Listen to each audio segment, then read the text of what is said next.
Hello guys, welcome back to easy study with Divya. And आज की इस वीडियो में we will be starting out with our second book of business studies और उसके पहले chapter जो कि हमारा चैप्टर 9 है, दैट इज़ फाइनेंशियल मैनेजमेंट, उसको आज हम डिस्कस करेंगे। सो आज की इस वीडियो में गाइस हम लोग दो टॉपिक्स डिस्कस करेंगे मेन। फर्स्ट फाइनेंशियल मैनेजमेंट और इसका मीनिंग क्या है, इसके ऑब्जेक्टिव्स क्या हैं, and second topic will be financial planning, इसकी मीनिंग क्या है और इसका इंपॉर्टेंस क्या है। सो स्टार्ट करते हैं, but before that guys I hope you all are liking my videos and if you are liking them then guys please like, share and subscribe my channel and keep supporting easy study with Divya. So let's get started. सबसे पहले meaning of financial management. Guys financial management का मतलब क्या है? सबसे पहले हमारा topic ही है, हमारे चैप्टर का नाम है फाइनेंशियल मैनेजमेंट, तो इसका मतलब क्या है। अब आपने पहली बुक पूरी हमारी मैनेजमेंट पे थी, तो आपने उस बुक में पढ़ा है कि मैनेजमेंट क्या होता है, इसमें क्या क्या फंक्शंस होते हैं। The whole book was about management, right. So management को अगर डिस्क्राइब करना हो बहुत ही सिंपल से लैंग्वेज में, so management is just the optimum utilization. आपको किसी भी चीज़ की अगर मैनेजमेंट करने को दी गई है कि you have to manage particular thing, then that is what you have to optimally utilize that particular thing. आपको उस चीज़ की ऑप्टिमम यूटिलाइजेशन करनी है। Now what is optimum utilization? इस टर्म को हम लोग 11 से सुनते आ रहे हैं, हमने काफ़ी बार इकोनॉमिक्स में इसको पढ़ा है, बिजनेस स्टडीज़ में इस टर्म को सुना है। सो क्या होता है basically optimum utilization? Optimum utilization का मतलब है जिस भी चीज़ की मैनेजमेंट आपको करनी है, उस चीज़ से आपको मैक्सिमम आउटपुट गेन करना है और उस चीज़ की आपको मिनिमम वेस्टेज करनी है। That is what your optimum utilisation is. So यहाँ पे आपका फाइनेंशियल मैनेजमेंट की अगर बात हो रही है, दैट मीन्स आपको फाइनेंशियल एक्टिविटीज़ जो भी हो रही हैं उन सब से मिनिमम वेस्टेज लानी है, मतलब मिनिमम वेस्टेज करके उन सारी एक्टिविटीज़ को परफॉर्म करना है और उन सब सारी एक्टिविटीज़ से आपको मैक्सिमम प्रॉफिट गेन करना है। That is what your financial management is. So simple से लैंग्वेज में इसका मीनिंग हम देख सकते हैं कि financial management is concerned with optimum procurement and utilization of finance और फंड्स, यानी कि फंड्स को मिनिमम कॉस्ट पे प्रोक्योर किया जाए। जहाँ से भी आप फंड्स को ले रहे हैं, जो भी सोर्स है आपका, maybe that will be debt और इक्विटी और एनी अदर फाइनेंशियल सोर्स, जहाँ से भी आप ले रहे हैं तो वहाँ से आप मिनिमम कॉस्ट पे उसको प्रोक्योर कीजिए एंड देन आप उसको ऐसी जगह पे, फंड्स को ऐसी जगह पे इन्वेस्ट कीजिए, ऐसी जगह पे लगाइए जहाँ से आपको ज़्यादा से ज़्यादा प्रॉफिट हो रहा है, गेन हो रहा है। तो that is what your financial management is, यानी कि लीस्ट कॉस्ट पे उसको प्रोक्योर करना जहाँ से मिनिमम वेस्टेज हो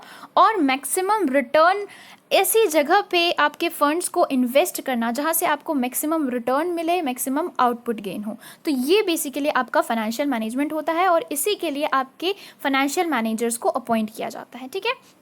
सो आई होप आपको फाइनेंशियल मैनेजमेंट की मीनिंग क्लियर हुई हो। नाउ बेसिकली इसका मेन मोटो क्या होता है? फाइनेंशियल मैनेजमेंट का मेन ऑब्जेक्टिव या एम या मोटो, वट एवर यू से, वो बेसिकली क्या है? So that is one line में आपके ऑब्जेक्टिव को हम डिस्क्राइब कर सकते हैं कि maximization of shareholders wealth, यानी कि हमारे और जो कैपिटल हम लेते हैं, यानी जो फंड्स हम प्रोक्योर करते हैं, तो कई दफ़ा हम अगर इक्विटी से ले रहे हैं, जिन्होंने भी पैसे बिजनेस में लगाए हैं, उन शेयर होल्डर्स के, उन इक्विटी या प्रेफरेंस शेयर होल्डर्स जो हैं, उनकी वेल्थ को, उन्होंने जो पैसा बिजनेस में लगाया है, उस पैसे को मैक्सिमाइज करना ही फाइनेंशियल मैनेजर्स का मेन मोटो होता है। पर ये चीज़ होगी कैसे, किस तरीके से आप अपने शेयर होल्डर्स के वेल्थ को मैक्सिमाइज करोगे, वो चीज़ देखिए। सबसे पहले ऑप्टिमम प्रोक्योरमेंट ऑफ फंड्स, यानी कि ऐसी जगह से आप अपने फंड्स को प्रोक्योर कीजिए, ऐसी जगह से फंड्स को लीजिए जहाँ से आप मिनिमम कॉस्ट पे उस चीज़ को डिराइव कर रहे हैं। That is what your optimum procurement, right.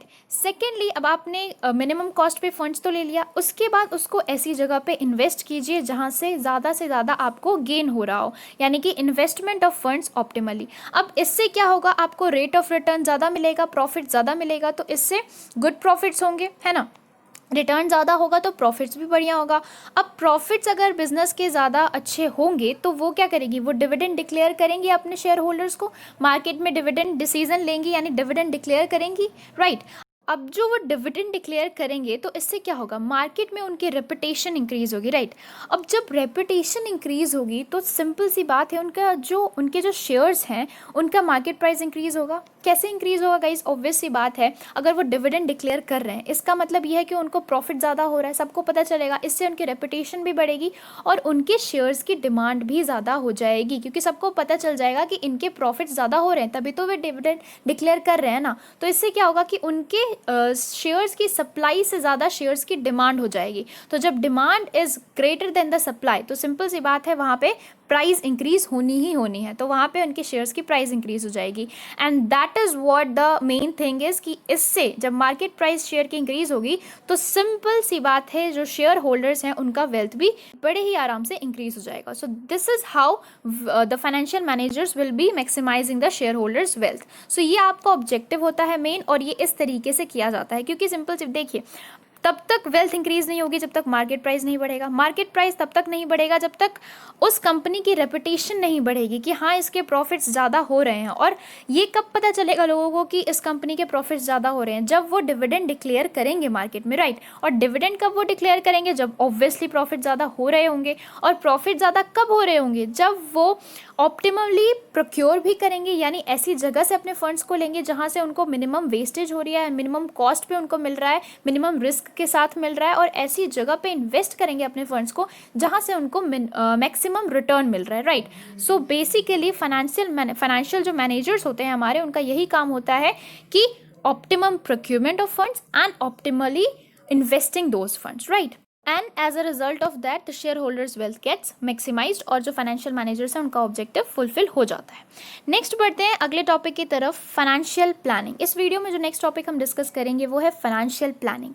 अब फाइनेंशियल प्लानिंग आपका सिंपली ये पार्ट ऑफ फाइनेंशियल मैनेजमेंट होता है। हमने लास्ट बुक में पढ़ी थी कि मैनेजमेंट एक वाइडर कंसेप्ट है, और ये जो planning, organizing, directing, controlling, staffing, ये सारे आपके फंक्शंस ऑफ मैनेजमेंट हैं। सो सिमिलरली फाइनेंस आपका एक डिपार्टमेंट होता है ऑर्गेनाइजेशन में। पूरे ऑर्गेनाइजेशन का अलग अलग डिपार्टमेंट्स होते हैं, production department, purchase department, financial department. तो फाइनेंशियल एक डिपार्टमेंट है, फाइनेंस एक डिपार्टमेंट है, इसके अंदर आप फाइनेंशियल मैनेजमेंट करते हैं, और इसके लिए आप प्लानिंग भी करते हैं फाइनेंस की, आप उसको ऑर्गेनाइज भी करते हैं, यानी कहाँ से फाइनेंस को लेना है, डेब्ट से ले या इक्विटी से ले या किसी अदर सोर्स से ले। उसके बाद डायरेक्टिंग करते हैं, यानी इनिशिएट करते हैं काम। उसके बाद कंट्रोलिंग, चेक भी करते हैं कि जो हमने सोचा था, जो हमने स्टैंडर्ड्स फिक्स किए थे प्लानिंग में कि यहाँ से हम इस जगह पे इन्वेस्ट करके इतना प्रॉफिट लेंगे, तो वो चीज़ हो रही है या नहीं। तो इस तरह से आप कंट्रोलिंग भी करते हैं, यानी चेकिंग भी करते हैं। सो फाइनेंशियल मैनेजमेंट एक वाइडर कंसेप्ट है जिसमें आप काफ़ी सारे फंक्शंस परफॉर्म करते हैं, जैसे कि वही सारे फंक्शन जो हम बेसिकली मैनेजमेंट में करते हैं। सो फाइनेंशियल प्लानिंग आपका फाइनेंशियल मैनेजमेंट का ही एक पार्ट होता है, और इसमें दो चीज़ें मेन की जाती हैं। सबसे पहली, एस्टिमेटिंग द फंड्स रिक्वायरमेंट, कि कितना फंड ऑर्गेनाइजेशन को चाहिए अपने काम के लिए, वो चीज़ हाउ मच, यानी कि कितना फंड चाहिए, एंड सोर्स ऑफ फंड्स, यानी कि कहाँ से आप लोगे, डेट से लोगे या इक्विटी से लोगे या फिर बैंक लोन लोगे या किसी भी और अदर फाइनेंशियल इंस्टीट्यूशन से लोगे, या किसी भी सोर्स से आप लोगे, कहाँ से लोगे, वहाँ से लेना जहाँ से आपको कम से कम खर्चा हो, कम से कम रिस्क पे मिले, वहीं से आप लोगे। तो ये जो डिसीजंस ली जाती है कि कितना फंड चाहिए और कहाँ से लेना है, जहाँ से कम कॉस्ट पे मिल जाए और कम रिस्क पे भी मिल जाए, ये सारी जो दो डिसीजंस हैं ये दोनों आप फाइनेंशियल प्लानिंग में लेते हैं, ठीक है। So it ensures enough funds are available at right time, कि आपके ऑर्गेनाइजेशन में इनफ फंड्स रहे ज़रूरत के काम के लिए, और excess fund should not be available, यानी कि एक्सेस फंड्स, खाली पैसा नहीं रखा होना चाहिए, क्योंकि obviously that will again become a burden upon your organization. So excess fund should not be there, but enough fund should be there at the right time. Now what is the importance of financial planning? Financial planning की क्या importance है? Simple, जो planning की हमारी importance होती है वही financial planning की भी इंपॉर्टेंस है। सबसे पहली, इट हेल्प्स इन फोरकास्टिंग, यानी कि प्रिपेयरिंग फॉर द फ्यूचर। आप ऑब्वियसली प्लानिंग क्यों करते हैं? प्लानिंग आप करते हैं ताकि आप फ्यूचर में आने वाले सर्टेन जो चेंजेस हो सकते हैं, या जो भी हमें अनसर्टेन सिचुएशंस फेस करने पड़ सकते हैं, उनको हम कैसे इफेक्टिवली एंड एफिशिएंटली फेस करेंगे, उसी सब चीज़ों के लिए आपकी प्लानिंग की जाती है। और फाइनेंशियल प्लानिंग भी इसी के लिए की जाती है कि आप फ्यूचर के लिए अपने ऑर्गेनाइजेशन को फाइनेंशियल बेसिस पे प्रिपेयर कर रहे हैं, फाइनेंशियल के टर्म्स में प्रिपेयर कर रहे हैं, right. Second, helps in avoiding shocks and surprises. अब एक बात आपको पता है, हम जब प्लानिंग चैप्टर हमने पढ़ी थी तो वी हैव डिस्कस कि प्लानिंग में हम ऑल्टरनेटिव्स हमेशा रखते हैं, स्पेशली तब जब हमारा ऑब्जेक्टिव थोड़ा बड़ा हो तो ऑल्टरनेटिव्स भी हम ज़्यादा रखते हैं, क्यों ऐसा करते हैं हम? ऑल्टरनेटिव ज़्यादा रखने का मेन मोटो यही होता है कि हमें नहीं पता कि organization every business organization is dealing with the business environment, right, and business environment is uncertain. कब कौन सा चेंज आ जाए, किस डायमेंशन में चेंज आ जाए, वी नेवर नो।